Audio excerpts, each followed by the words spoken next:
அல்லாஹ் கேட்டுக்கோங்க, எனக்கு சொல்றேன். ஒரே ஒரு விஷயமே உங்களுடைய வாழ்க்கையில் இருந்தா போதும், அல்லாஹ் உங்களை பாதுகாத்துக்கிட்டே இருப்பான். அந்த பாதுகாப்புல இருந்து நீங்க விலகவே மாட்டீங்க. அந்த ஒரு விஷயத்தை மட்டும் உங்களுடைய மௌத்து வரைக்கும் நீங்க கடைபிடிச்சீங்கன்னா போதும். ஃபஜ்ர் தொழுங்க.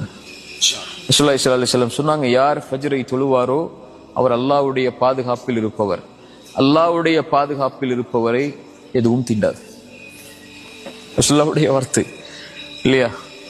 காலையில எழுந்து அவன் அல்லாஹ்வுக்காக என்ற காலத்தை அந்த குளிருள்ள நேரத்திலையும் வெளிச்சமில்லாத அந்த நேரத்திலையும் நடந்து போய் அல்லாஹ்வுக்காக நிறைவேற்றக்கூடியவருக்கு ரசூலுல்லாஹி ஸல்லல்லாஹு அலைஹி வஸல்லம் சொன்னாங்க, யார் இரவுடைய அந்த இருள்களில் நடந்து கொண்டு பள்ளியை நோக்கி சென்று தொழுகை நிறைவேற்றுவாரோ பின்னூரி தாமி யௌமல் கியாமா, மறுமையில் அவர் வெளிச்சத்தோடு வருவார்.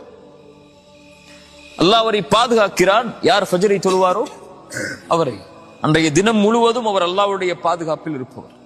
அல்லாஹ்வுடைய பாதுகாப்பில் இருப்பவரை யாரும் எதுவும் அவரை செய்யாது.